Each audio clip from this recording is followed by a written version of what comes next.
Au commencement, il n'y avait point de dogme, pas de temple, aucun credo pour contenir l'immensité de l'esprit. Il n'y avait que la loi, silencieuse, immuable, infinie, la véritable architecture de l'univers, attendant d'être comprise. Dans un monde divisé par les rites, les symboles et les traditions opposées, la voix d'un homme s'élève du silence de la pensée pure. Thomas Troward, juge, mystique et visionnaire, nous guide dans un voyage qui transcende les frontières de la foi conventionnelle. Ce livre n'est pas un réquisitoire contre la religion. C'est un voyage au-delà d'elle, vers ce qui se trouve sous toutes les formes, la loi universelle de l'être. Préparez-vous à laisser derrière vous les limites des croyances héritées, à franchir le seuil du dogme pour entrer dans le royaume majestueux de la véritable compréhension. Car celui qui connaît la loi, connaît Dieu, non comme un mystère, mais comme un principe. L'esprit humain s'est longtemps agité devant le mystère de sa propre existence. Il s'est interrogé sur son origine, son but, et surtout sur la cause première qui l'a fait être. Dans sa tentative de comprendre, il a tissé d'innombrables conceptions de la divinité, cherchant chacune à saisir, dans sa portée limitée, l'essence véritable de ce qui n'a ni forme ni commencement. Ainsi naquirent les religions qui, loin d'apporter une révélation pure et sans déformation, ont bâti des systèmes de dogmes qui ont plutôt voilé la vérité fondamentale. Dieu n'est pas un être séparé de l'homme, mais le principe même qui agit dans son esprit et à travers son existence. L'idée dominante qui a régné sur l'humanité durant des siècles fut celle d'un Dieu extérieur, un être suprême observant d'en haut, distribuant faveur et châtiment selon des critères échappant à la raison. Cette conception, bien que compréhensible dans la pensée primitive, a engendré superstition, peurs infondées et soumission aveugle, privant l'homme de son héritage légitime en tant qu'expression individualisée de l'esprit universel. Le but de ce traité n'est autre que de corriger ce malentendu fondamental, en restaurant dans l'esprit du lecteur la compréhension de sa véritable relation avec le principe créateur.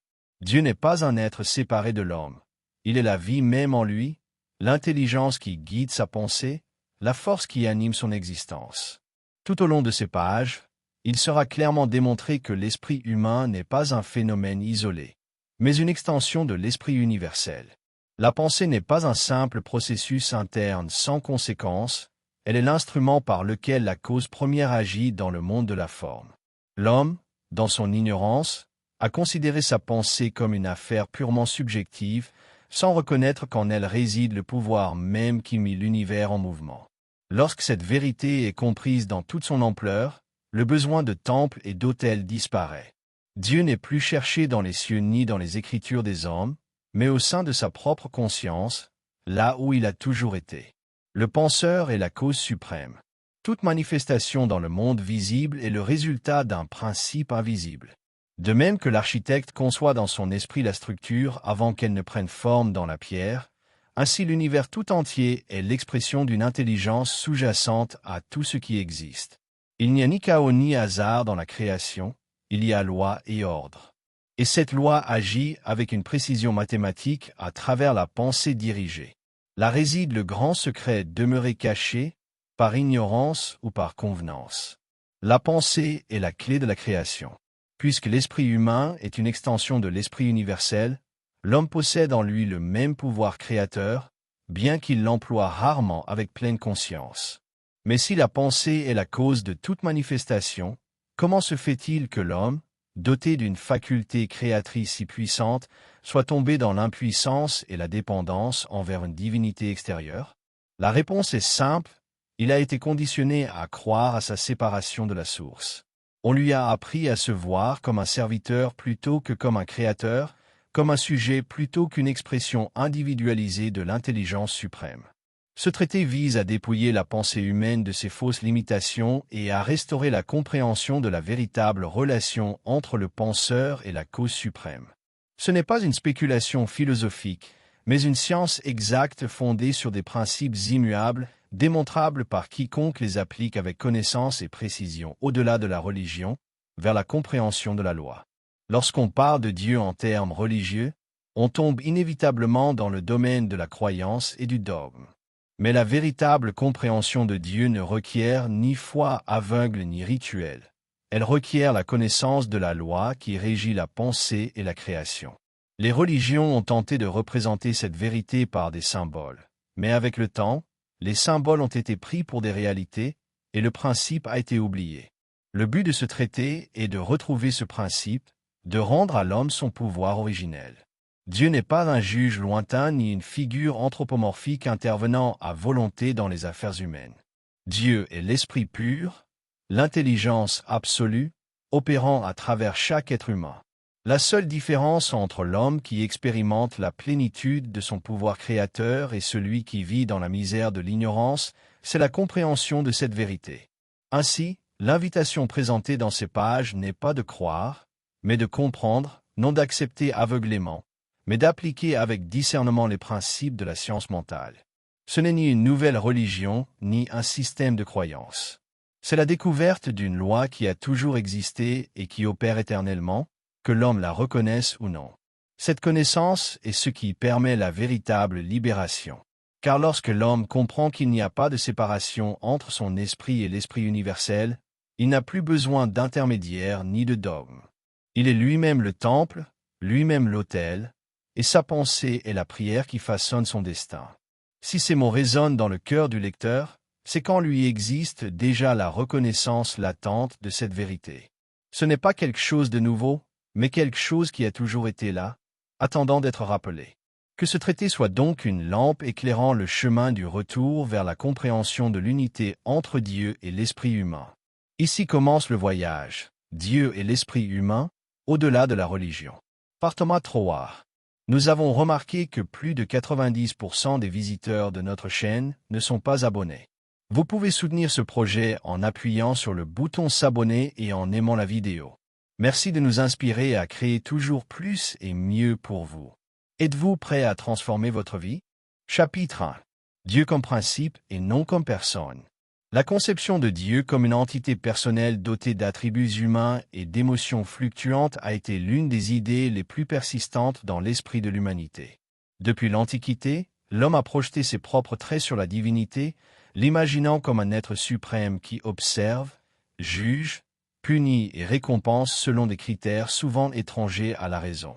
Cette vision, bien qu'utile pour la compréhension des peuples primitifs, constitue une limitation fondamentale qui obscurcit la véritable nature du principe créateur. Dieu n'est pas un être à forme définie ni une volonté arbitraire qui intervient à sa guise dans les affaires humaines. Dieu est principe, et comme tout principe, il est immuable, universel et éternel. De même que la loi de la gravité ne choisit pas qui elle affecte et ne change pas selon les circonstances, la loi divine opère avec une précision absolue, répondant aux conditions fixées par l'esprit de l'individu. L'erreur de la religion institutionnalisée a été de présenter Dieu comme une entité externe, séparée de la conscience humaine. On a enseigné que Dieu réside dans les cieux, qu'il est à part de sa création et qu'on ne peut y accéder qu'au travers de médiateurs et de rites spécifiques. Mais la vérité est diamétralement opposée à cette conception. Dieu n'est pas un être distant, mais le principe même qui donne naissance à l'existence, l'intelligence universelle, le fondement sous-jacent de toute manifestation. Si l'on observe l'univers avec les yeux d'un penseur rationnel, on remarque un ordre précis dans toute chose. De la structure des étoiles à la symétrie d'une fleur, des mathématiques qui régissent la nature aux lois de la pensée, tout répond à un principe organisateur. Ce principe est ce que nous appelons Dieu. Il n'est pas une force aveugle ni une énergie impersonnelle sans direction, mais une intelligence suprême qui imprègne tout ce qui existe. Sa plus haute expression se trouve dans la capacité de pensée consciente, car c'est dans l'esprit que ce principe atteint sa manifestation la plus complète. De même que l'électricité est un principe invisible jusqu'à ce qu'elle s'exprime dans une lampe allumée, Dieu est un principe qui ne devient évident qu'à travers l'esprit conscient. La différence entre celui qui expérimente la plénitude de la vie et celui qui souffre de l'ignorance ne réside pas dans l'arbitraire d'un Dieu qui favorise certains et punit d'autres, mais dans le degré de compréhension de la loi universelle. Celui qui comprend que sa pensée est le canal par lequel les conditions extérieures se manifestent ajuste son esprit à l'harmonie de l'intelligence suprême, expérimente ainsi l'ordre, le progrès et l'accomplissement. L'esprit humain comme véhicule de l'expression divine. Le point le plus important à comprendre est que l'esprit individuel n'est pas un système isolé, mais une extension de l'esprit universel. Ainsi, chaque pensée est un acte de création, car la même loi qui a donné naissance au monde opère dans l'esprit de l'homme. C'est une vérité que la plupart ont négligée. Chaque individu est un centre d'expression de l'intelligence universelle. Il n'existe aucune limite à son pouvoir, sauf celle qu'il s'impose lui-même par ignorance ou par de fausses croyances héritées de doctrines erronées. Lorsque l'homme pense, il façonne la substance primordiale de l'univers. Sa pensée n'est pas un phénomène éphémère sans conséquence. Elle est une force organisée projetée dans la réalité avec la même exactitude qu'une graine, une fois semée dans un sol fertile, donnera des fruits selon sa nature. Ainsi, celui qui comprend que son esprit est le véhicule de la création n'attend plus que des forces externes changent son destin, mais assume son pouvoir et dirige sa pensée avec précision et intention. La superstition disparaît dès qu'il est reconnu que Dieu n'est pas un être arbitraire, mais une loi vivante et opérante, répondant avec exactitude mathématique à la condition mentale de l'individu. Cette compréhension est la clé de la transformation de la vie. Lorsque l'homme cesse de chercher Dieu à l'extérieur et le reconnaît dans sa propre pensée, son existence se remplit de certitude. Il ne supplie plus, ne mendie plus, mais affirme et établit, sachant que la parole tenue avec conviction est la baguette de commandement qui façonne la réalité. C'est cette connaissance que la religion a obscurcie et qu'il faut désormais restaurer. Dieu n'est pas une personne à adorer, mais le principe de l'être. Et l'esprit humain est le canal par lequel ce principe se manifeste dans le monde. Celui qui comprend cette vérité et l'applique dans sa vie verra la transformation de son destin, car il aura cessé de se considérer comme une créature soumise au hasard et aura pris sa place légitime en tant qu'être créateur doté de l'esprit universel. Ceci est le premier pas vers la compréhension de la science mentale. À partir d'ici, nous approfondirons comment l'intelligence universelle s'individualise en chaque être humain et comment la reconnaissance de ce fait est la clé de la maîtrise de la vie. Chapitre 2. L'esprit universel et son expression dans l'individu. La pensée humaine, dans sa tendance à classer et à séparer, a commis l'erreur de considérer l'esprit individuel comme une faculté autonome, déconnectée de la cause première de toute chose. Mais tout comme l'océan ne peut être divisé en fragments sans que chaque goutte contienne encore l'essence de l'ensemble, l'esprit de l'homme n'est pas une entité isolée mais une expression individualisée de l'esprit universel. Pour comprendre pleinement cela, il est nécessaire d'abandonner toute idée selon laquelle l'intelligence qui gouverne l'univers serait une force séparée de celui qui pense. Tout ce qui existe prend sa source dans un principe unique, une intelligence universelle qui sous-tend la manifestation et agit comme la source de toute vie, de tout ordre et de tout but. Cet esprit unique n'est ni un phénomène aléatoire ni une énergie aveugle, mais un principe actif exprimé à travers des lois immuables. Il est la cause première de toute existence, le fondement sur lequel repose la structure de l'univers et le mécanisme qui façonne tout ce qui peut être conçu. Il n'existe aucune réalité en dehors de lui, ni quoi que ce soit qui ne provienne de son mouvement ordonné. L'erreur fondamentale de l'esprit non éclairé est de percevoir Dieu comme une entité externe, alors qu'en vérité Dieu est le principe organisateur opérant de l'intérieur de chaque être.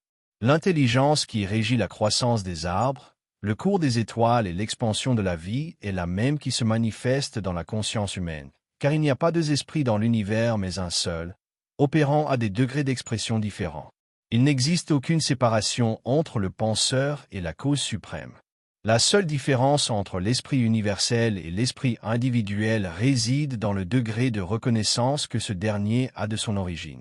L'homme, en tant que foyer d'expression de cette intelligence suprême, n'est pas une création moindre ni une entité accidentelle, mais une manifestation consciente de la loi divine. Sa pensée n'est pas un phénomène sans conséquence, mais l'outil par lequel l'esprit universel prend forme. Tout comme une graine contient en elle le potentiel de l'arbre, la pensée de l'homme porte en son essence le pouvoir créateur de l'intelligence suprême, et son destin n'est pas déterminé par des facteurs externes, mais par la manière dont il utilise cette faculté qui lui a été accordée. Celui qui comprend que son esprit ne lui appartient pas en tant que propriété individuelle, mais qu'il est un courant d'expression de l'esprit unique, cesse de considérer la pensée comme une simple activité cérébrale et la reconnaît comme le principe même de la création. La véritable compréhension de la pensée consiste à ne pas la voir comme un processus subjectif, mais comme l'acte créateur de la loi universelle opérant à travers l'individu. Ici réside la différence entre ceux qui vivent dans l'incertitude et ceux qui exercent la maîtrise de leur réalité. Les premiers croient que leurs pensées ne sont que des événements fugaces sans signification, tandis que les seconds comprennent que chaque idée tenue avec intention est un commandement donné à la substance universelle. Le penseur est le point de connexion entre l'absolu et le relatif, entre l'immanifesté et la forme. Il est le pont entre l'esprit universel et le monde visible. Sa fonction n'est autre que de diriger avec précision la substance de la pensée afin qu'elle prenne la forme désirée. Cette compréhension est le seuil qui sépare l'homme ordinaire de l'homme conscient. Ce n'est ni le hasard, ni le destin prédéterminé, ni la volonté capricieuse d'une divinité externe qui façonne l'existence.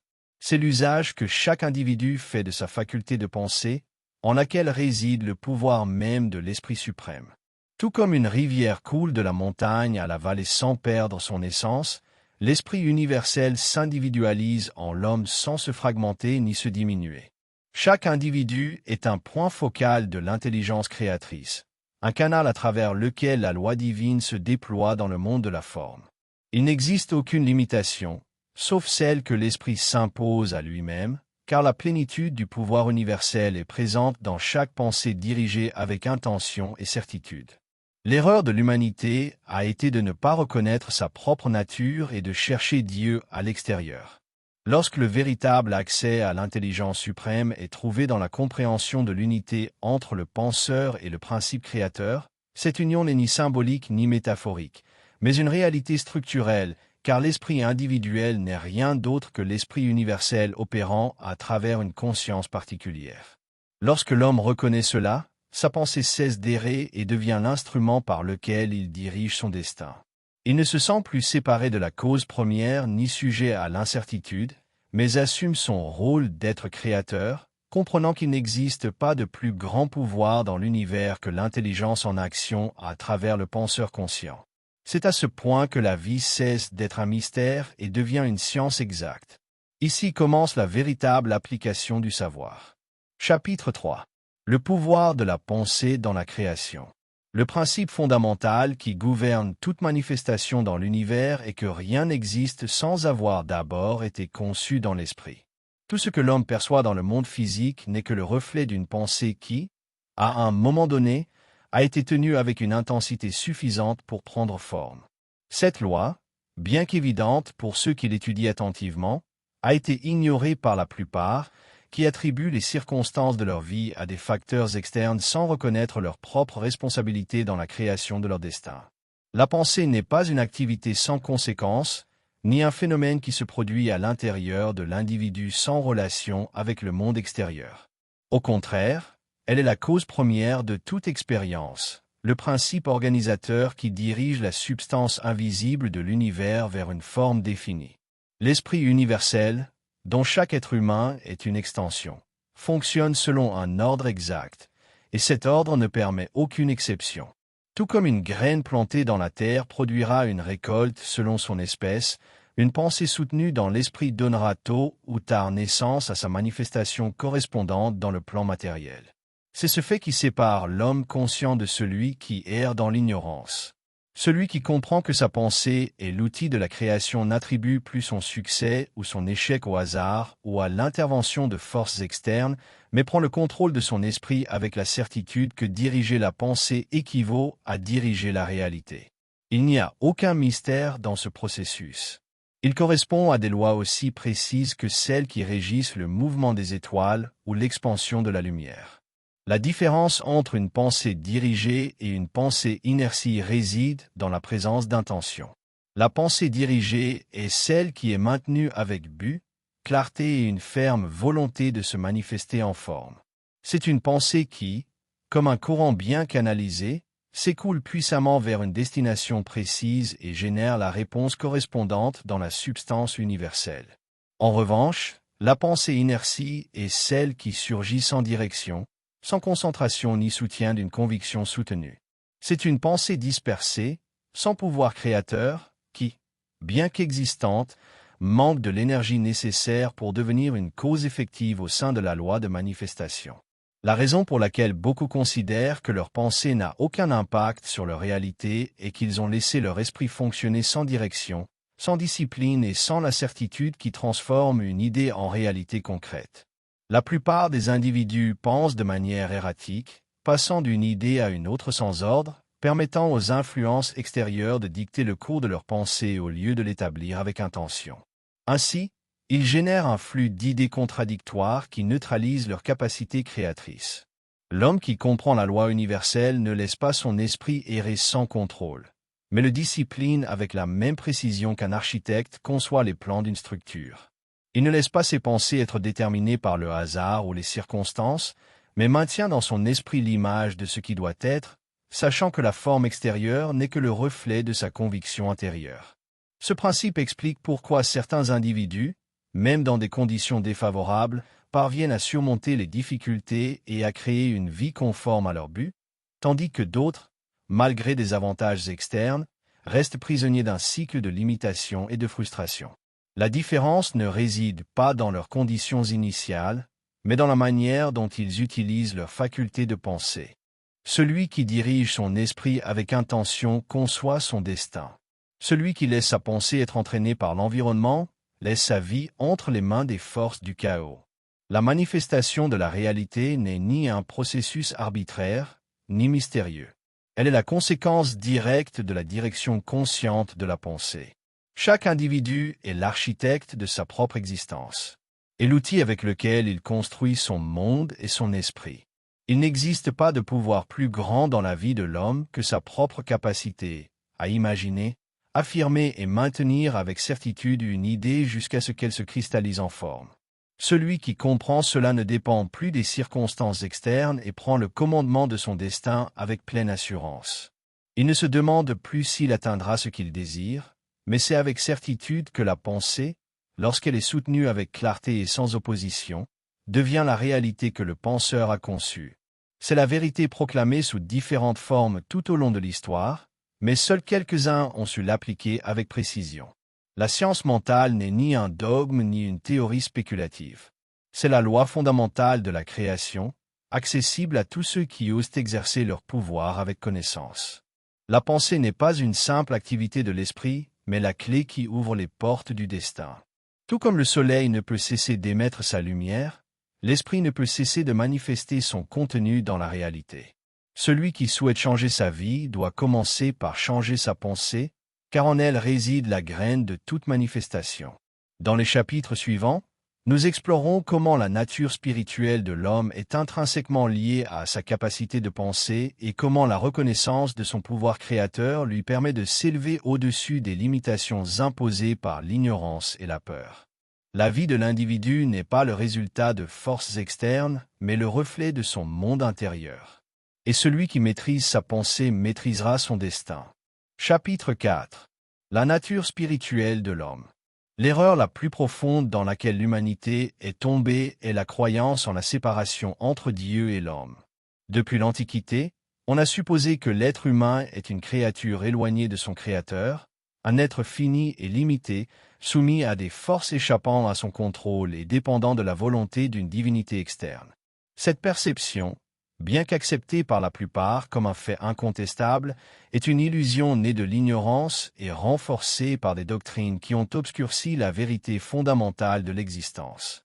Dieu n'est pas un être distant ni une entité aux attributs humains qui juge et décide arbitrairement de la vie des hommes. Dieu est le principe créateur, l'esprit universel d'où tout émane et dans lequel tout existe. L'homme n'est pas une entité séparée de cet esprit, mais son expression individualisée sur le plan de la forme. Tout comme chaque vague de l'océan contient en elle l'essence de la mer, chaque individu porte en lui la totalité du principe divin. Celui qui comprend cela abandonne l'idée qu'il doit chercher Dieu à l'extérieur et reconnaît que sa propre conscience est le point d'accès à l'intelligence universelle. La vérité suprême n'est pas que l'homme doive s'approcher de Dieu, mais qu'il n'a jamais été séparé de lui. La distance entre le Créateur et sa création est une illusion. L'homme n'est pas un fragment isolé de divinité, mais la manifestation individuelle de l'esprit universel sur le plan de l'existence consciente. Le « je suis » n'est pas une affirmation mystique, mais la déclaration d'une réalité structurelle. Chaque fois qu'un individu reconnaît son existence consciente, il affirme son unité avec le principe créateur. Il ne s'agit pas d'une identité séparée, mais de la projection de la pensée divine dans la forme. Il n'y a pas deux esprits dans l'univers, mais un seul esprit opérant à différents niveaux de manifestation. Lorsque l'homme dit « je suis », il exprime la même réalité qui soutient le cosmos, la conscience en action, l'intelligence qui observe et crée à travers la pensée dirigée. Cette compréhension dissout l'illusion de la faiblesse et de la dépendance. L'homme n'est pas un être insignifiant abandonné dans un monde chaotique, mais un centre d'expression de l'esprit divin doté du même pouvoir créateur qui meut les mondes. Sa capacité de penser, d'imaginer et d'affirmer n'est pas un simple accident biologique, mais la preuve de son origine dans l'intelligence suprême.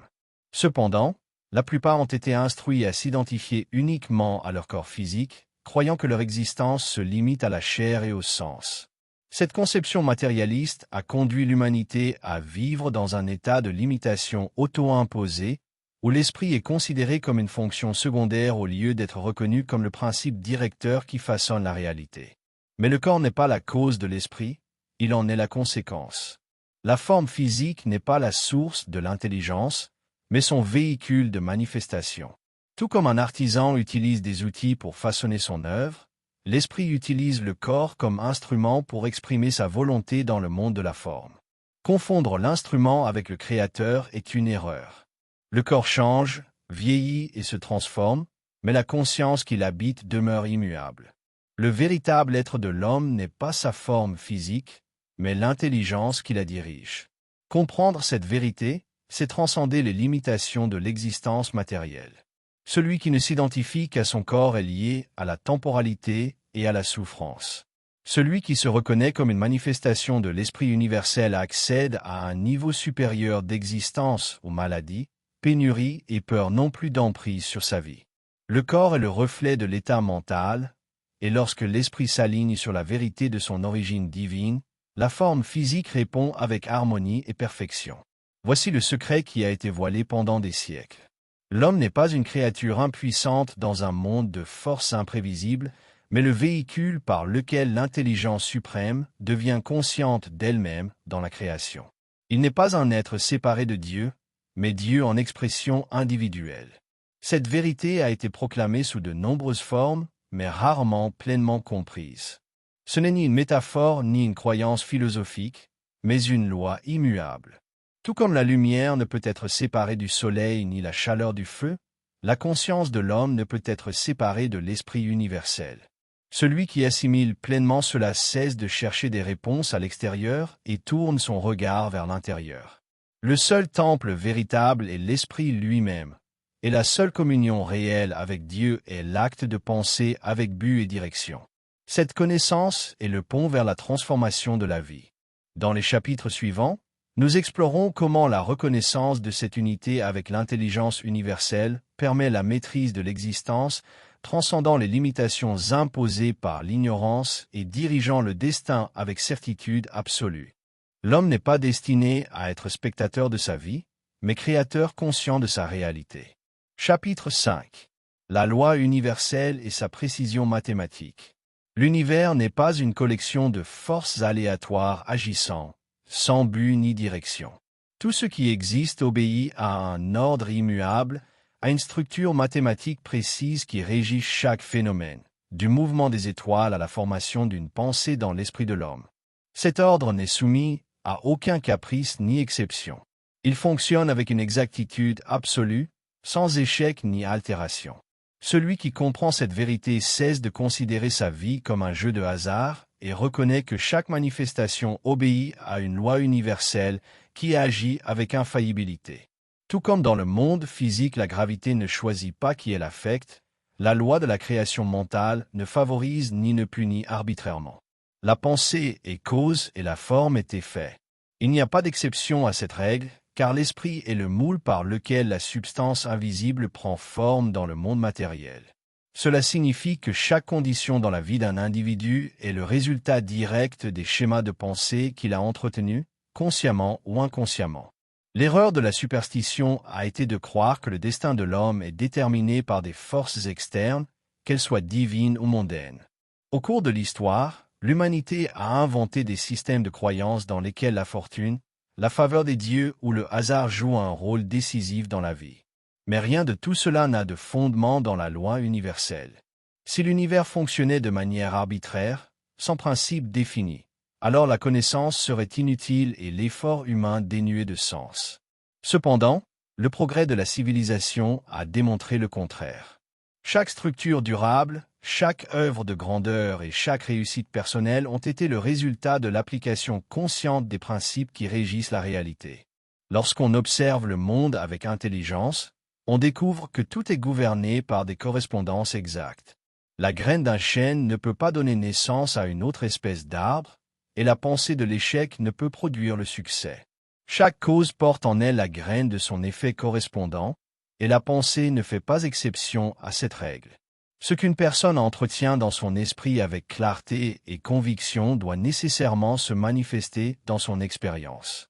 L'erreur de ceux qui ne comprennent pas cette loi est qu'ils laissent leurs pensées fluctuer sans direction, générant des schémas mentaux contradictoires qui produisent des résultats dispersés et disharmonieux. Si un architecte concevait une structure sans mesure précise, le bâtiment résultant serait défectueux et instable. De même, celui qui ne discipline pas sa pensée ne peut espérer que sa vie reflète l'ordre et le succès. La correspondance entre la pensée et la réalité n'est pas un principe abstrait, mais une loi mathématique aussi exacte que n'importe quelle équation numérique. Voici le plus grand pouvoir que l'homme peut posséder, la capacité de penser avec intention et connaissance de la loi, lorsqu'il comprend que son esprit est le point de contact entre l'intelligence universelle et le monde de la forme. Il cesse de considérer ses pensées comme de simples événements passagers et commence à les traiter comme les plans qui façonnent son destin. Il ne vit plus à la merci des circonstances, mais assume son rôle de créateur conscient, sachant que l'univers répond avec une précision absolue à la nature de sa pensée soutenue. La superstition se dissout devant la compréhension qu'il n'existe aucun mystère dans la création, seulement des lois attendant d'être découvertes et appliquées. Il ne s'agit pas de foi aveugle ni d'espoir incertain, mais de connaissance exacte et d'application des principes qui régissent l'esprit et la réalité. Tout comme un scientifique n'a pas besoin de croire à l'électricité pour qu'elle fonctionne, l'homme n'a pas besoin de foi irrationnelle pour que la loi de l'esprit opère dans sa vie.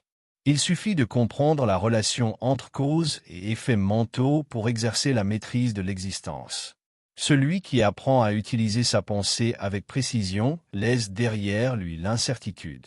Il ne se demande plus si son désir se manifestera, mais c'est que la loi, lorsqu'elle est appliquée correctement, doit produire son effet avec la même certitude que le feu génère la chaleur. La clé ne réside pas dans la force du désir ni dans l'intensité de l'émotion, mais dans la clarté et la continuité de la pensée dirigée vers un objectif défini. C'est la grande vérité que beaucoup ont négligée. La vie n'est pas un mystère ni une question de hasard, mais une équation exacte entre ce que pense un homme et ce qu'il expérimente. Celui qui comprend ce principe cesse de dépendre d'intermédiaires, cesse d'attendre des miracles externes et assume son rôle de co-créateur avec l'esprit universel. Dieu n'intervient pas arbitrairement dans la vie de l'homme. Dieu agit par la loi, et la loi répond à la direction de l'esprit. Ici commence la véritable liberté. Lorsque l'homme comprend que son destin n'est pas entre les mains des circonstances externes, mais dans la manière dont il utilise sa propre pensée. Dans les chapitres suivants, nous explorons comment cette loi peut être appliquée avec plus de précision pour transformer la vie de manière consciente et délibérée, plutôt que de laisser les conditions être déterminées par une pensée errante et incontrôlée. Celui qui apprend à gouverner son esprit apprend à gouverner son monde. Chapitre 6. La religion et sa déviation de la véritable connaissance. Depuis les temps les plus anciens, l'homme a ressenti le besoin d'expliquer son existence par rapport à une cause supérieure. La conscience qu'il existe un principe sous-jacent à toute manifestation a été présente dans toutes les civilisations. Et de cette perception est né ce que nous appelons aujourd'hui la religion. Mais avec le temps, Ce qui était à l'origine un chemin vers la connaissance et l'union avec l'Esprit universel est devenu un système rigide de croyance, où le dogme a remplacé la compréhension et où la peur a pris la place de la certitude. Le but de la religion, dans sa conception la plus pure, n'a jamais été d'établir des règles arbitraires ni d'ériger des structures de médiation entre l'homme et Dieu. Sa fonction initiale était d'instruire l'individu sur les lois qui régissent l'esprit et la création, lui permettant de comprendre sa relation avec l'intelligence suprême et sa capacité à manifester la réalité par la pensée. Cependant, la vérité a été déformée. Au lieu d'enseigner à l'homme qu'il est lui-même le véhicule de l'expression divine, l'idée lui a été inculquée qu'il était une créature faible, dépendante de la volonté de puissances extérieures. C'était la plus grande erreur de l'histoire, transformer Dieu en un dogme inaccessible, une entité lointaine à craindre et à vénérer plutôt qu'à comprendre et à manifester dans l'expérience quotidienne. Au lieu de montrer à l'homme que le royaume de Dieu est en lui, on lui a fait croire qu'il devait le chercher à l'extérieur. On lui a appris à mendier, à obéir sans comprendre, à se soumettre à des règles imposées par d'autres, alors qu'en réalité la loi universelle n'a jamais exigé de soumission, mais de connaissance. Si la religion avait conservé son objectif originel, le monde aujourd'hui ne serait pas divisé par des croyances et des disputes doctrinales, mais tous les hommes comprendraient que Dieu n'est pas une figure lointaine, mais le principe qui opère dans leur propre esprit. Il n'y aurait pas besoin de temple de pierre, car chaque individu saurait que le seul temple véritable est sa propre conscience. Il n'y aurait ni sacrifice ni pénitence, car l'homme saurait que le seul véritable hommage qu'il puisse offrir à Dieu est l'usage correct de sa pensée et de ses actions. Les Écritures anciennes contiennent des fragments de cette vérité, mais elles ont été interprétées à travers le prisme de la peur et du contrôle. Les paroles des grands maîtres spirituels ont été déformées pour servir des intérêts humains plutôt que d'être comprises comme des principes universels. Le Christ n'a jamais enseigné la soumission aveugle, mais la maîtrise de l'esprit sur la matière. Ces paroles furent, selon votre foi, qu'il vous soit fait, ce qui signifie que la réalité de chaque individu est le reflet de sa croyance intérieure. Je ne parle pas d'un Dieu capricieux qui décide, qui prospère et qui souffre, mais d'une loi qui répond avec exactitude à la pensée et à l'intention de l'individu. Les grandes vérités de l'existence ont été enveloppées de mysticisme et séparées de la raison, alors qu'en réalité la connaissance de Dieu est la science la plus élevée. Comprendre la loi universelle ne nécessite aucun rituel ni formule ésotérique, mais un esprit clair, prêt à voir au-delà des traditions imposées et à découvrir que le pouvoir divin ne réside ni dans les institutions ni dans les dogmes, mais dans la conscience de chaque être humain. La véritable religion n'est pas un ensemble de règles externes, mais un chemin de découverte de soi et d'application consciente de la loi universelle. Son objectif n'est pas d'instiller la peur ni d'établir des hiérarchies, mais de révéler que Dieu et l'homme sont un dans l'essence et que la pensée est le lien entre l'invisible et le manifesté. Mais comment cette connaissance peut-elle être restaurée dans une humanité conditionnée à la dépendance et à la soumission? Le seul moyen est la compréhension. Il n'est pas nécessaire de détruire les religions ni de combattre leur structure, mais de transcender l'interprétation erronée et de retrouver le principe qui les sous-tend toutes. L'homme qui comprend que son esprit est le véhicule de l'esprit universel n'a plus besoin d'intermédiaire pour approcher Dieu, car il sait qu'il n'a jamais été séparé de lui. Il ne dépend d'aucun rite externe ni de prière mécanique, car il reconnaît que sa pensée est la véritable prière et que toute affirmation tenue avec certitude est un ordre donné à la substance universelle. Dans les chapitres suivants, nous explorons comment cette compréhension n'est pas une théorie philosophique ni un concept abstrait, mais une loi vivante et opérative qui peut être appliquée dans la vie quotidienne. Dieu n'est pas un mystère à vénérer de loin. Il est l'intelligence suprême exprimée à travers chaque être conscient. Lorsqu'on comprend cela, la religion cesse d'être un système de croyances et devient une science exacte de la manifestation et de la maîtrise de l'existence. Chapitre 7. La relation entre la foi et la science mentale. Le terme de foi a été mal compris et dégradé au fil des siècles, devenant une idée de soumission et d'acceptation aveugle de dogmes que l'individu ne questionne ni ne comprend. On a enseigné que la foi signifiait croire sans voir, faire confiance sans comprendre et espérer sans agir. Cependant, telle n'est pas la véritable nature de la foi. La foi n'est ni ignorance ni soumission, mais connaissance appliquée. Dans son essence la plus pure, la foi est la certitude absolue dans le fonctionnement immuable de la loi universelle. Ce n'est pas un vague sentiment d'espoir, mais la conviction profonde que la pensée, lorsqu'elle est tenue clairement et sans contradiction, doit produire son équivalent dans la réalité. La foi n'est pas aveugle. Au contraire, elle est la forme la plus élevée de vision, car elle permet à l'individu de voir au-delà des apparences et de reconnaître la vérité fondamentale. L'esprit universel répond avec une précision mathématique à la direction de l'esprit individuel. L'erreur de l'humanité a été de considérer la foi comme un outil de supplication plutôt qu'un outil de création. On a enseigné que l'homme doit avoir foi en une puissance extérieure qui, par sa volonté mystérieuse, décidera ou non d'accorder ce qui a été demandé. Mais la véritable foi n'est pas passive, elle est active.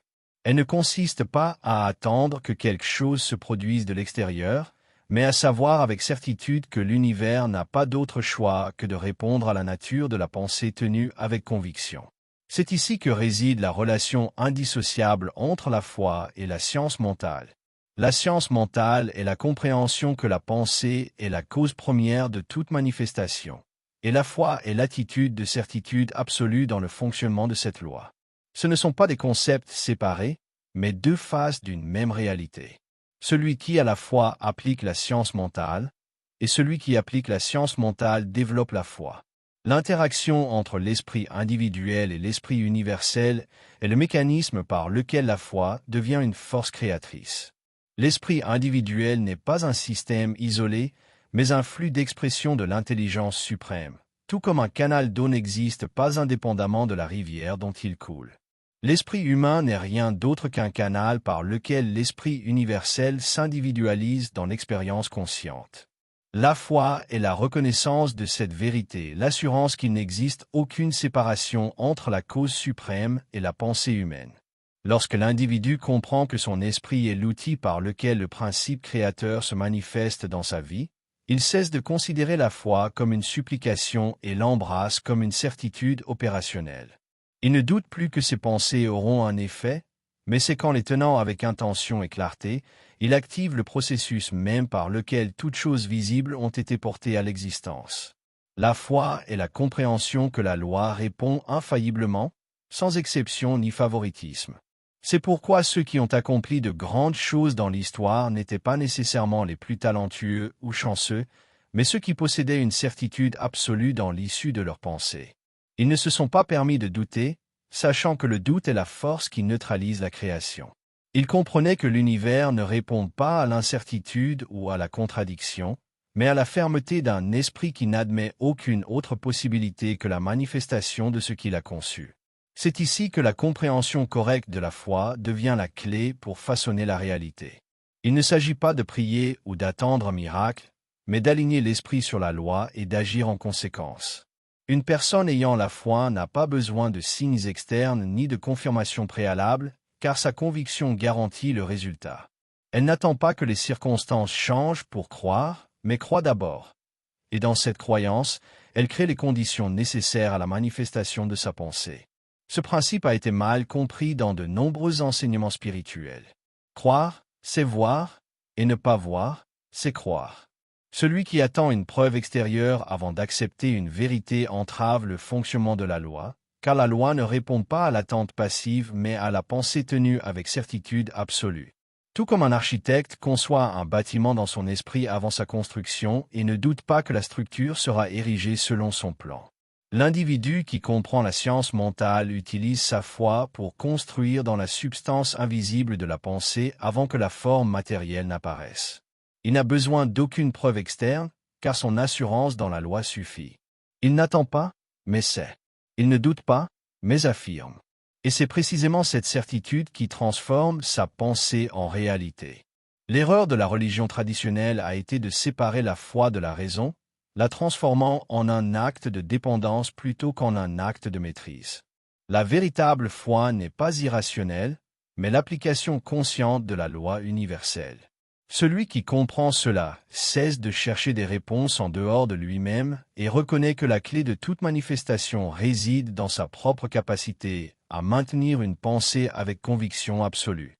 Dans les chapitres suivants, nous explorons comment cette certitude peut être cultivée pratiquement afin que la foi ne soit pas un concept abstrait mais un outil de pouvoir absolu dans la création de la réalité. La foi n'est pas la croyance en quelque chose d'incertain. C'est la science de la pensée appliquée avec précision et sans hésitation. Celui qui apprend à l'utiliser apprend à maîtriser son monde. Chapitre 8. L'illusion de la séparation et sa dissolution. Le plus grand obstacle auquel l'humanité a été confrontée pour comprendre la vérité est la croyance en la séparation entre l'homme et Dieu. Cette idée a été le fondement sur lequel des systèmes de pensée ont été construits, limitant l'individu et le privant de la connaissance de sa véritable nature. On lui a enseigné qu'il est une entité finie, séparée du principe universel, un être créé qui doit implorer une puissance extérieure pour son bien-être, au lieu de reconnaître qu'il est lui-même l'expression individualisée de l'Esprit suprême. Dieu n'est pas une entité lointaine ni un être qui habite un domaine inaccessible. Dieu est le principe de l'être, l'intelligence universelle qui donne existence à toute chose. Il n'y a pas de réalité séparée.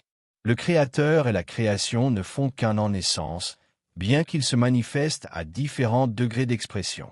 La même force qui organise les étoiles, structure la vie dans ses formes les plus infimes et soutient l'équilibre du cosmos, est celle qui opère dans l'esprit de l'individu. Il ne peut y avoir de séparation entre cause et effet, entre la source et sa manifestation. L'esprit humain n'est pas un système isolé, mais le canal par lequel l'esprit universel s'individualise et s'expérimente dans la forme. L'erreur de la séparation apparaît lorsque l'homme identifie son existence à sa forme physique, oubliant que sa véritable essence n'est pas le corps qui l'habite, mais l'intelligence qui l'anime. Le corps n'est que le véhicule. L'esprit est la réalité éternelle. Si un individu se voit comme une créature séparée du tout, il se condamne à vivre dans l'impuissance et la dépendance, attendant qu'une force extérieure intervienne en son nom. Mais lorsqu'il comprend que son esprit est une extension de l'esprit universel, sa perception change complètement, et avec elle, son expérience de la vie. Cette reconnaissance de l'unité est la clé de la manifestation consciente. Si l'homme croit être séparé de la source de tout pouvoir, il agira comme si sa capacité à créer était limitée, comme s'il avait besoin de l'approbation d'une force extérieure pour modifier sa réalité. Mais le penseur qui comprend qu'il est un avec l'Esprit suprême sait qu'il n'existe aucune barrière entre sa pensée et sa manifestation. Il n'attend pas, mais affirme. Il ne doute pas, mais dirige son intention avec certitude absolue, car il sait que la loi de la pensée est la même loi qui gouverne l'univers entier. La seule différence entre ceux qui expérimentent l'abondance et ceux qui vivent dans la rareté n'est pas une question de chance ou de circonstances externes, mais de conscience. L'individu qui reconnaît son unité avec l'intelligence universelle sait que sa pensée est la cause de sa réalité, tandis que celui qui croit à la séparation suppose que sa vie est déterminée par des forces qui le dépassent. La différence entre le sage et l'ignorant ne réside pas dans leur capacité, mais dans leur perception de la vérité. Tout comme la lumière et la chaleur sont indissociables du soleil, l'esprit humain est indissociable de l'esprit universel. Il ne peut y avoir d'existence en dehors de la source de la vie, ni de pensée sans la substance sur laquelle elle agit. Chaque idée tenue dans l'esprit individuel est son mouvement dans le champ infini de l'intelligence suprême et possède donc le pouvoir d'attirer sa manifestation correspondante. Mais cette vérité ne peut être pleinement appliquée que lorsque l'illusion de la séparation a été complètement dissoute. Tant que l'individu continue de croire que Dieu est quelque chose d'extérieur à lui, que le pouvoir créateur est quelque chose à obtenir plutôt que quelque chose qu'il possède déjà, sa pensée restera limitée, et son expérience reflètera cette limitation. La loi ne peut opérer en sa faveur tant qu'il ne la reconnaît pas comme partie de son être. L'esprit humain est le point d'accès à l'intelligence universelle. Il n'y a pas d'autre voie, pas d'autre lien, pas d'autre moyen. L'union avec le principe suprême ne s'établit pas par des rituels ou des supplications externes, mais par la pensée dirigée avec connaissance et certitude. Lorsque l'homme comprend que son esprit est l'instrument par lequel l'esprit universel s'exprime, Il cesse de chercher à l'extérieur ce qui a toujours été en lui. C'est la grande révélation qui libère l'individu de l'incertitude et de la peur. Le pouvoir n'est pas dans quelque chose en dehors de soi, mais dans sa propre capacité à penser avec intention et maîtrise. Lorsque cela est compris et appliqué, tout concept de limitation disparaît, car le penseur ne se voit plus comme un être séparé, mais comme le canal conscient par lequel l'intelligence infinie prend forme dans l'existence. C'est ici que commence la véritable maîtrise de la vie, non dans l'accumulation de connaissances théoriques, mais dans la certitude absolue que Dieu et l'homme sont une seule réalité à différents niveaux d'expression. Non dans la croyance que le pouvoir créateur est lointain, mais dans la reconnaissance que l'esprit individuel est le centre par lequel l'Esprit suprême agit sans restriction. Dans les chapitres suivants, il sera exploré comment cette compréhension permet un contrôle absolu des conditions externes, car celui qui reconnaît son unité avec la source de tout pouvoir cesse d'être un spectateur de sa vie et en devient l'architecte conscient. L'illusion de la séparation a été la plus grande tromperie de l'histoire de l'humanité. Mais lorsqu'elle est dissoute, l'homme prend sa juste place en tant que créateur de son destin, ne dépendant que de la connaissance et de l'application de la loi. Chapitre 9. Le principe de correspondance entre l'invisible et le visible. La manifestation de toute forme matérielle est le résultat d'un processus invisible. Rien n'existe dans le monde de l'expérience sans avoir d'abord son origine dans la substance de la pensée. Tout comme l'architecte conçoit une structure dans son esprit avant que la première pierre ne soit posée, chaque condition dans la vie d'un homme est la conséquence d'une cause établie dans le domaine de l'invisible. Le visible n'est que l'ombre projetée de ce qui a déjà été formulé dans la pensée. Ce principe est immuable et fonctionne avec une précision mathématique. Il n'y a pas d'effet sans cause, ni de circonstances extérieures qui n'aient été précédées par une idée qui les a engendrées. La pensée est la matrice de la forme, et la substance universelle répond précisément à la nature de l'image mentale tenue avec conviction. Voici le lien fondamental entre l'invisible et le visible. L'esprit n'est pas un mécanisme insignifiant dans l'existence de l'individu, mais l'agent principal de son destin. Celui qui comprend cela cesse de considérer sa réalité comme le produit de forces externes et reconnaît que chaque aspect de sa vie est le reflet exact du contenu de son esprit. Il n'y a ni accident ni mystère dans la création. Tout suit la loi de correspondance, selon laquelle le monde extérieur est le miroir des schémas mentaux soutenus dans la conscience. Mais comment ce processus de transformation de l'invisible en visible se produit-il? La mécanique de la création mentale dans la vie quotidienne suit un ordre précis. Tout commence par une idée conçue dans l'esprit, qui, lorsqu'elle est tenue avec clarté et conviction, imprime son moule dans la substance universelle. Cette substance, étant le médium par lequel l'Esprit suprême se manifeste dans le plan de la forme, répond invariablement à la direction qu'elle reçoit. Elle n'agit pas de manière arbitraire et ne possède pas de volonté propre. Elle est neutre et ne reflète que ce que l'Esprit projette sur elle. Tout comme la terre ne choisit pas quelles graines germeront sur sa surface, mais fait pousser toute graine déposée sur elle. La substance universelle ne juge pas la nature de la pensée qu'elle reçoit, elle la reproduit simplement dans le monde de la forme. C'est le principe qui explique pourquoi le bien et le mal peuvent se manifester avec la même facilité dans l'expérience d'un homme. Ce n'est pas que la loi favorise certains et en punisse d'autres, c'est que chaque individu reçoit exactement ce qu'il a semé dans son esprit. Cette vérité est évidente dans tous les aspects de la vie. Celui qui cultive des pensées de peur, de rareté et de maladie verra inévitablement ces conditions se refléter dans sa réalité, non parce qu'un destin prédéterminé lui impose ces expériences, mais parce que son propre esprit a émis l'ordre pour que ces manifestations prennent forme. De même, celui qui maintient des pensées d'harmonie, de succès et de bien-être expérimentera dans sa vie les manifestations correspondantes de ses idées. La reconnaissance de ce principe transforme le penseur en créateur de son destin. Tant que l'homme ne comprend pas sa relation avec l'esprit universel, il vivra comme une feuille portée par le vent, soumis aux influences extérieures, sans direction ni contrôle sur sa vie. Mais lorsque la vérité s'éveille, que sa pensée est la cause première de tout ce qu'il expérimente, il acquiert la maîtrise consciente de son existence. Voici le secret de la véritable transformation.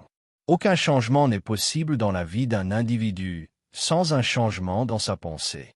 Toute tentative de modifier les conditions extérieures sans d'abord transformer la cause mentale qui les a produites est vouée à l'échec, car le visible n'est que le reflet de l'invisible. Et un reflet ne peut changer que si l'image qui le cause change d'abord. L'homme qui comprend cela cesse d'être une victime des circonstances et assume son rôle d'architecte de sa propre réalité. Il n'attend plus que le monde extérieur s'ajuste à ses désirs, mais ajuste sa pensée à l'image de ce qu'il souhaite manifester, sachant que la loi de correspondance agira infailliblement en sa faveur. Il n'est pas influencé par l'apparence des choses présentes, car il sait que ce qu'il voit aujourd'hui n'est que le résultat des pensées passées, et que le futur dépendra uniquement des idées qu'il choisit de maintenir dans son esprit maintenant. Tout comme le sculpteur travaille la pierre brute pour lui donner la forme qu'il a conçue dans son imagination, l'individu qui applique cette connaissance façonne son destin avec la précision d'un maître. Il n'y a pas de hasard dans la création, seulement la pensée dirigée avec intention et but. Dans les chapitres suivants, il sera exploré comment ce principe peut être appliqué plus efficacement afin que l'esprit de l'individu devienne l'outil conscient de manifestation de la réalité qu'il souhaite expérimenter. Le penseur n'est pas un spectateur de l'existence, mais le centre de pouvoir par lequel l'Esprit suprême s'exprime dans le monde de la forme. Celui qui reconnaît cette vérité et l'applique avec connaissance gouvernera son destin avec une certitude absolue. Chapitre 10. Le but de la vie est le développement de la conscience. Toute existence a un but. Rien dans l'univers n'a été créé sans raison d'être, et rien n'existe sans être soumis à la loi qui le gouverne. Au centre de cette grande structure d'ordre et de précision se trouve l'homme, un être qui non seulement participe à la création, mais qui a également été doté de la capacité de la comprendre et de la diriger. Le but de la vie n'est pas la simple survie ni la soumission à des conditions prédéterminées. C'est le développement de la conscience, l'expansion de la pensée et la maîtrise de sa propre existence. La raison pour laquelle l'homme a reçu un esprit est que, par lui, il puisse connaître et exercer la loi de la création. Alors que les autres formes de vie dans la nature existent selon un schéma de fonctionnement automatique, l'homme a été investi de la faculté de penser consciemment, d'imaginer, de raisonner et de choisir. Ce n'est pas une caractéristique incidente, mais l'essence même de son but. Par la pensée, l'individu possède le pouvoir de façonner sa réalité, de modifier son environnement et de transcender toute limitation imposée par l'ignorance. La pensée n'est pas un phénomène fugace ni une fonction biologique dépourvue de signification. Elle est l'outil par lequel l'esprit universel s'exprime dans l'individualité. Chaque idée conçue avec intention est un acte de création, une manifestation du principe divin en action, et c'est par l'expansion de la pensée que l'homme progresse dans son développement spirituel. L'évolution de la conscience est un processus naturel, une loi immuable qui pousse l'être humain vers une compréhension plus profonde de lui-même et de sa relation avec la cause première. Ce n'est pas un événement soudain ni un privilège accordé à quelques-uns. C'est une expansion progressive de la connaissance où chaque nouveau niveau de compréhension ouvre la porte à des niveaux encore plus élevés de perception et de pouvoir. Mais cette croissance ne se produit pas automatiquement. Tout comme les muscles ne se renforcent pas sans usage, l'esprit ne s'étend pas sans effort conscient. Chaque individu est responsable de son propre développement, car l'éveil de la compréhension est un acte de volonté et non un destin imposé de l'extérieur. Ce processus d'évolution commence lorsque l'homme cesse d'accepter la réalité comme fixe et immuable et commence à questionner la nature de son existence. Lorsqu'il s'interroge sur qui il est, quel est son but, et quelle est la relation entre sa pensée et son destin, il entame le chemin vers la maîtrise de la vie.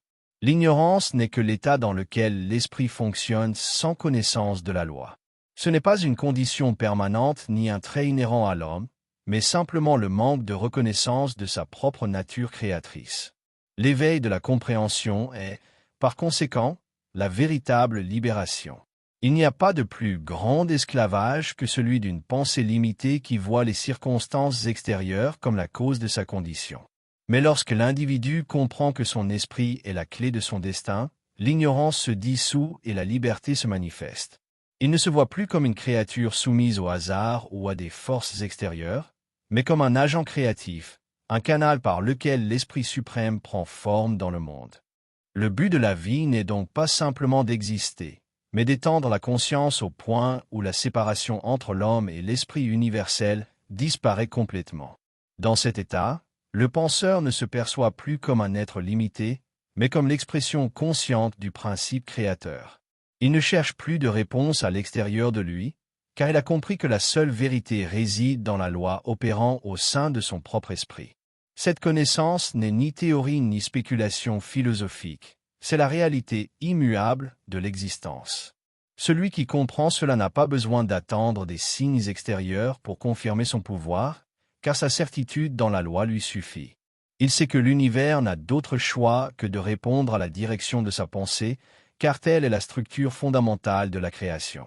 Dans les chapitres suivants, il sera exploré comment ce développement de la conscience permet d'atteindre un niveau de maîtrise absolue sur la vie, où l'homme cesse d'être victime des circonstances et devient le créateur conscient de son destin. L'ignorance est le seul obstacle qui sépare l'homme de son pouvoir, et la connaissance est la clé qui le libère. Le chemin vers l'accomplissement ne réside pas dans l'accumulation de richesses ni dans la reconnaissance extérieure, mais dans la certitude que l'esprit est le centre de tout pouvoir et que sa direction correcte est le secret de toute manifestation. Chapitre 11. L'esprit comme outil de transformation. Toute transformation dans la vie d'un individu commence dans l'esprit. Il n'existe aucun autre chemin possible, car l'esprit est le seul canal par lequel la réalité peut être modifiée. Ce n'est pas la circonstance qui détermine la condition d'un homme, mais l'interprétation que son esprit en fait et la réponse qu'il génère en lui. Le monde extérieur n'est qu'un reflet des schémas de pensée soutenus dans la conscience. L'usage pratique de la science mentale n'est ni un concept abstrait ni un exercice de spéculation philosophique. C'est l'application précise de la loi universelle qui stipule que tout ce que le penseur tient avec certitude dans son esprit doit se manifester dans son expérience. Ce principe n'est ni sélectif ni sujet à exception. Il est toujours en action, que l'individu le comprenne ou non. Tout comme la gravité ne cesse pas d'agir parce que quelqu'un ignore son existence, la loi de l'esprit ne cesse pas de produire des effets en fonction des causes mentales établies. La grande différence entre l'homme qui vit dans l'incertitude et celui qui exerce la maîtrise de son destin réside dans la connaissance de cette loi et son application consciente. Le premier laisse son esprit fonctionner de manière désordonnée, laissant les influences extérieures et les habitudes acquises déterminer le cours de sa pensée. Le second, en revanche, comprend que la direction de sa vie dépend de la direction de son esprit et discipline donc ses pensées afin qu'elles s'alignent avec la réalité qu'il souhaite manifester. Voici la clé de toute transformation. Il ne s'agit pas d'attendre que les conditions extérieures changent pour penser différemment, mais de changer d'abord la pensée avec la certitude que la forme extérieure s'ajustera inévitablement à la nouvelle image mentale. C'est l'erreur de ceux qui tentent de changer leur vie sans changer leur pensée. Ils cherchent à modifier le reflet sans changer l'image qui le génère. Mais la loi de l'esprit n'admet pas une telle contradiction. La connaissance de la loi permet la modification de l'existence parce qu'elle confère à l'individu le pouvoir de diriger sa pensée avec intention et objectif. Celui qui comprend que son esprit est le moule à travers lequel la réalité prend forme cesse de considérer ses pensées comme de simples événements aléatoires sans importance et les traite comme des ordres qui façonneront son destin. Il ne pense pas au hasard, mais avec la précision d'un architecte qui conçoit son œuvre avec clarté et certitude. C'est à ce moment que la direction consciente de la pensée devient l'instrument le plus puissant de transformation. Le penseur ne peut se permettre la dispersion ni le doute, car il sait que son esprit est l'outil par lequel l'intelligence universelle répond.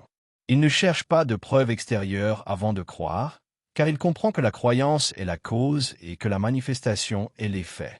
Il n'est pas influencé par les apparences, car il sait qu'elles ne sont que des ombres de pensées passées et que son futur dépend uniquement de la qualité des pensées qu'il entretient maintenant. La science mentale enseigne qu'il n'existe aucune limite à la transformation de la vie d'un individu, sauf celle qu'il se crée lui-même par sa pensée. Tout changement est possible lorsque l'esprit est dirigé avec précision, car la loi répond à la conviction et non au doute. Ce n'est pas la force du désir qui détermine la manifestation, mais la clarté de l'image mentale et la persistance avec laquelle elle est maintenue dans la conscience. L'erreur de la plupart des gens est de permettre à leurs pensées d'osciller entre certitude et incertitude. Un jour, ils croient en leur pouvoir, et le lendemain, ils doutent de son efficacité. Avec cette oscillation, tout ce qu'ils accomplissent est de neutraliser leur capacité créatrice. Mais le penseur qui a compris la nature de la loi sait que sa réalité est le résultat exact de son état mental et maintient donc une fermeté absolue dans la direction de sa pensée.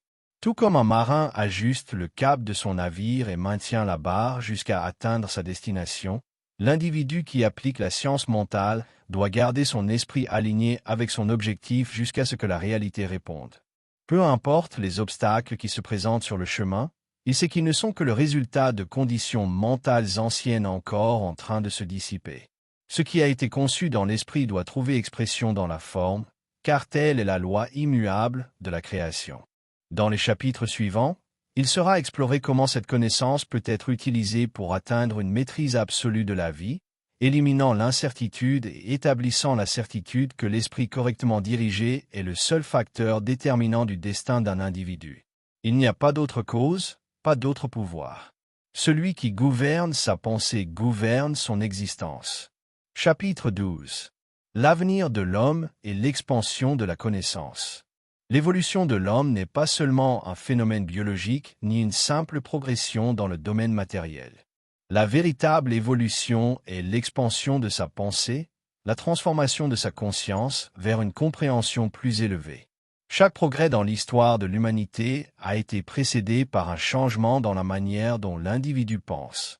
Aucune invention, aucune révolution sociale, aucune découverte scientifique n'a eu lieu sans que quelqu'un ait d'abord conçu la possibilité d'une réalité différente dans son esprit.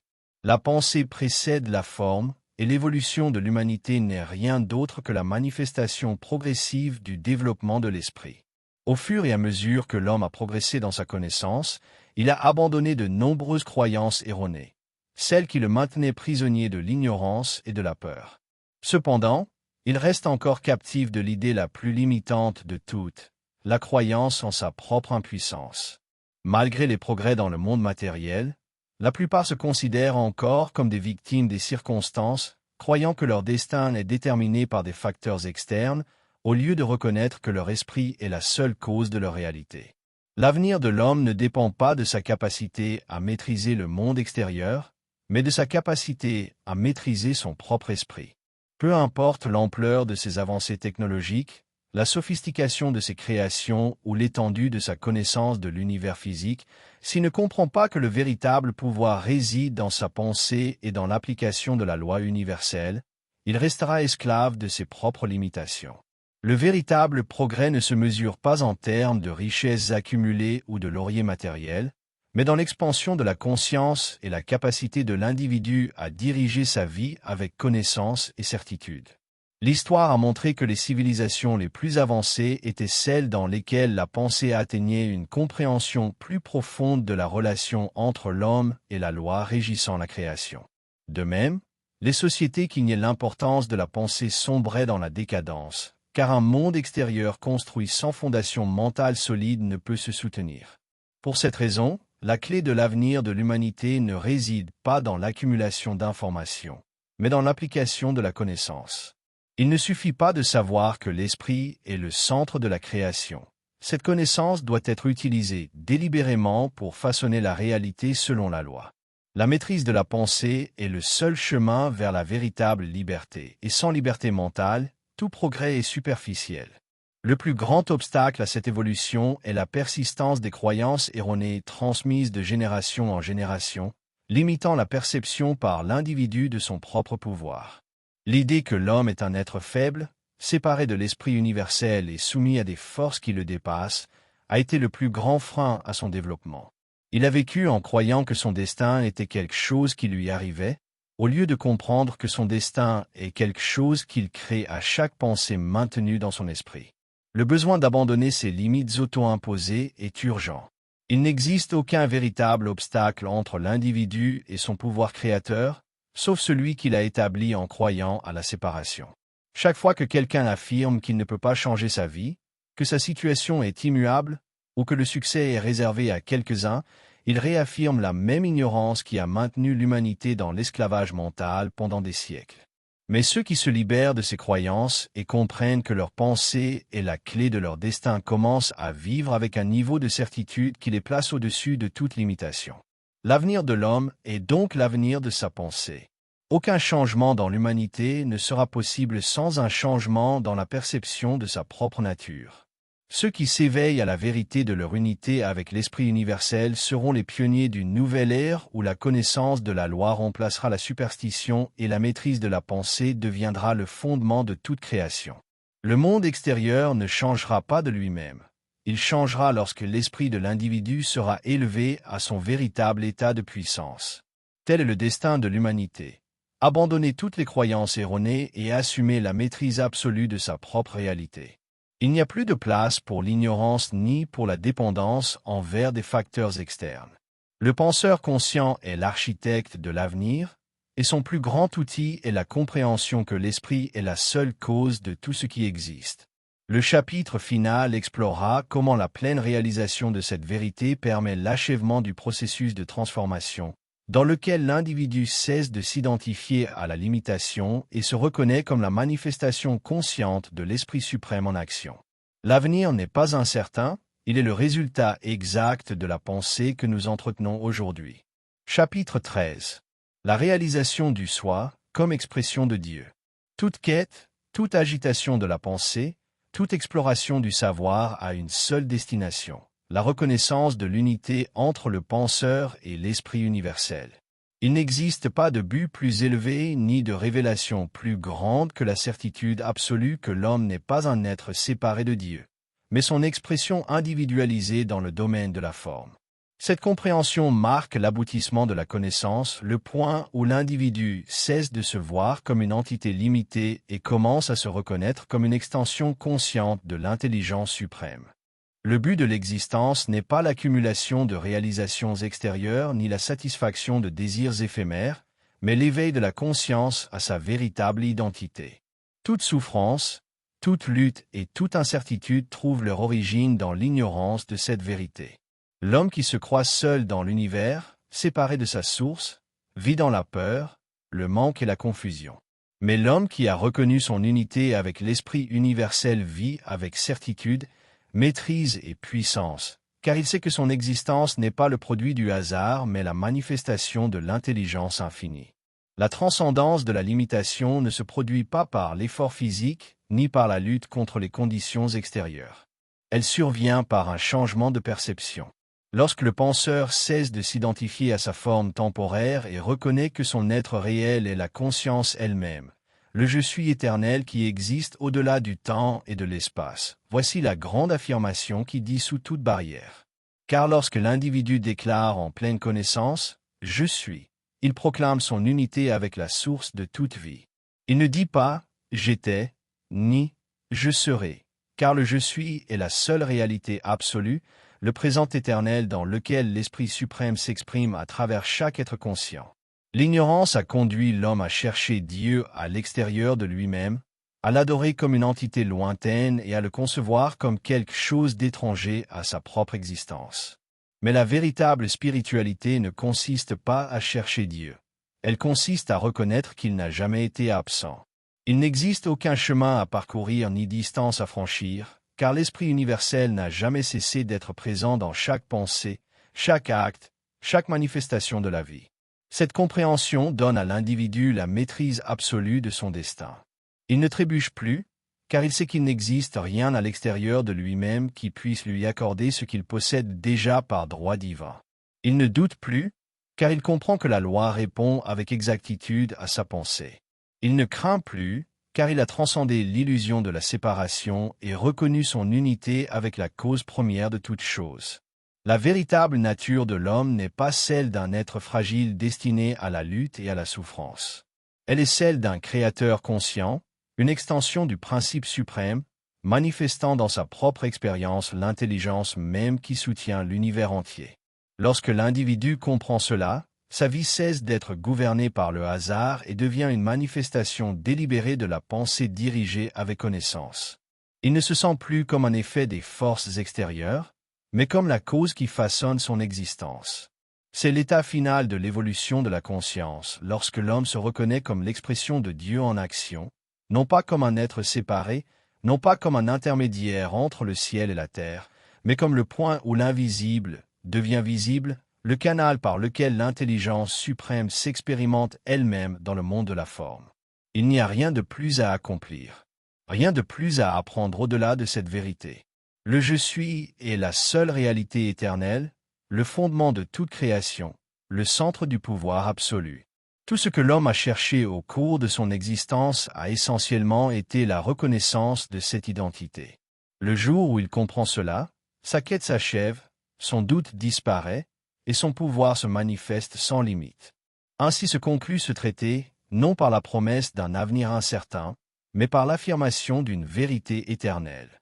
L'homme est la pensée de Dieu devenue consciente d'elle-même. Et lorsqu'il la reconnaît pleinement, rien ne lui est impossible. Amen.